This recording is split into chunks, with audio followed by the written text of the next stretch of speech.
22 h, bienvenue dans cette nouvelle édition. Voici les titres qui vous seront développés. Le secrétariat d'État à la jeunesse et au sport mène des opérations de distribution de matériel de protection ainsi que des séances de sensibilisation. Et l'OMS suspend les essais cliniques avec l'hydroxychloroquine concernant le Covid-19. Bonsoir à tous.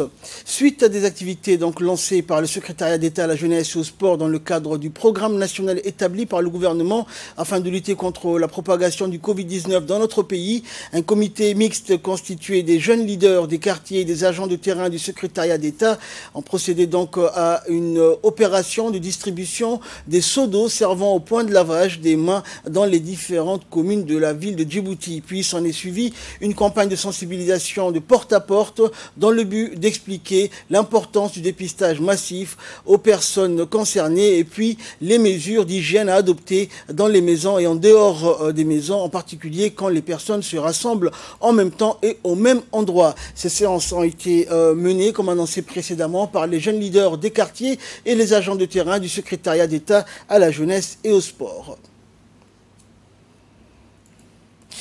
Après un confinement de 2 mois et les restrictions concernant les fêtes de l'Aïd el-Fitr, la vie reprend son cours ici dans la ville de Djibouti. Et en effet, le respect des gestes barrières et de protection sont recommandés pour protéger les Djiboutiens de la pandémie du Covid-19. La situation à Djibouti-Ville après l'Aïd el-Fitr est avantageuse pour les Djiboutiens puisque les rues ont été nettoyées et les Djiboutiens ont finalement décidé d'adopter les gestes de protection et la distanciation sociale pour stopper la circulation virale. La circulation dans les rues et de la capitale et dans les transports en commun sans port de masque de protection est désormais punie par la loi. Et en ce début de période de canicule, une société construisant des villas de la Sodjik a, sans avertir l'ONEAD, l'Office national des eaux et de l'assainissement de Djibouti, procédé tôt ce matin à des travaux et provoqué une casse d'une canalisation d'eau alimentant le campus universitaire de Balbala ainsi que les anciens quartiers de cette commune. Cette casse a généré une importante perte d'eau et les agents de l'ONEAD, avec à leur tête le chef de réseau Zakaria Siad Adar, en charge de l'alimentation en eau de cet établissement, ont mené ce matin et ont attaqué à résoudre le problème. En milieu de matinée, la casse a été réparée. Et notre collègue Moustapha Ibrahim a donc recueilli pour nous les sentiments du chef du réseau d'alimentation pour s'enquérir de l'origine des conséquences et du rétablissement de la conduite d'eau. On l'écoute. Ici, nous sommes juste pas loin de l'université de Balbala. Et c'est des travaux de réparation d'une conduite qui alimente l'université de Balbala, surtout l'ingénierie. Qui dire depuis ce matin, ils ont cassé ce matin et on a une perte d'eau assez conséquente. Et sans accord de la direction générale de l'ONEAD, ces travaux ont été menés sans accord de la direction générale de l'ONEAD, sans prévenir l'ONEAD. Bon, d'ici déjà dans 30 minutes, l'équipe, comme vous voyez, ils sont sur le terrain et c'est presque fini les travaux et l'eau sera rétablie dans 30 minutes.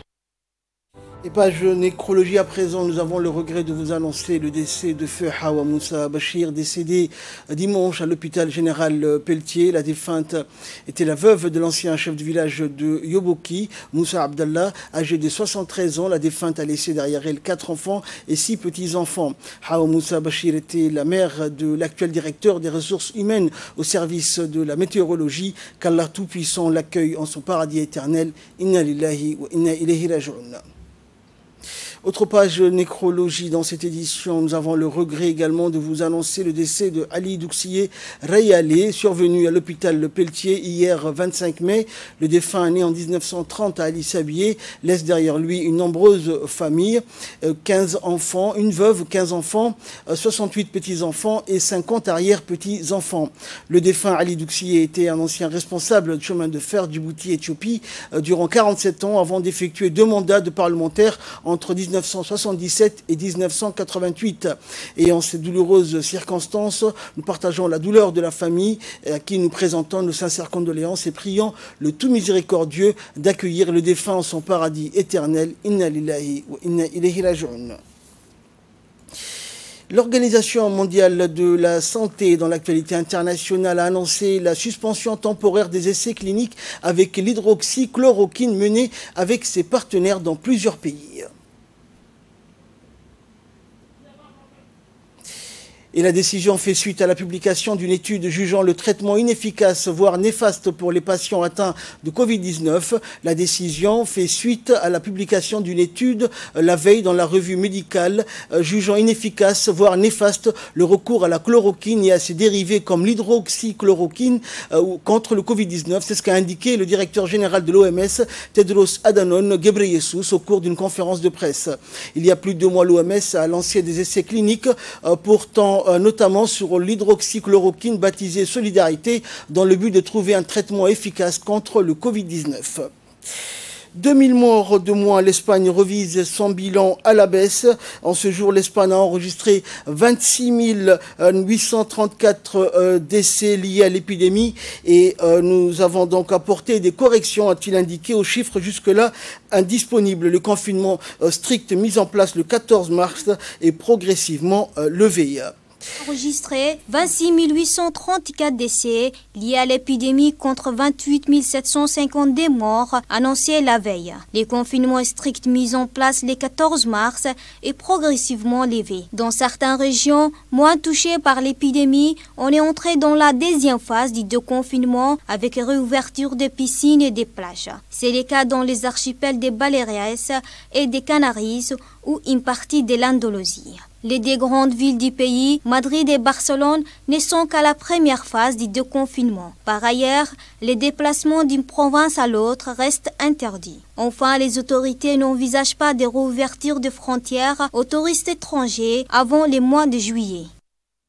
Sport pour clore cette édition, nous allons parler du football européen. La Liga, la Première Ligue et la Serie A devraient reprendre en juin, même si aucune date n'a pour le moment été officialisée. Les championnats espagnols, anglais et italiens devraient très probablement reprendre dans le courant du mois de juin. À l'image de ce qui se fait en Allemagne depuis la mi-mai, les rencontres seront organisées à huis clos, alors que la Bundesliga bat de nouveau son plein, certes à huis clos, mais avec un alléchant Dortmund-Bayern au programme ce soir. Les autres championnats majeurs de football américain planchent toujours sur leur calendrier de reprise. Si la Ligue 1 a mis un terme définitif à sa saison et entamera la prochaine au 23 août, la Première Ligue, la Serie A et la Liga en semble-t-il pris la décision de s'inspirer de l'option allemande. Les 3 championnats qui sont toujours à l'arrêt devraient retrouver le pelouse dans le courant du mois de juin.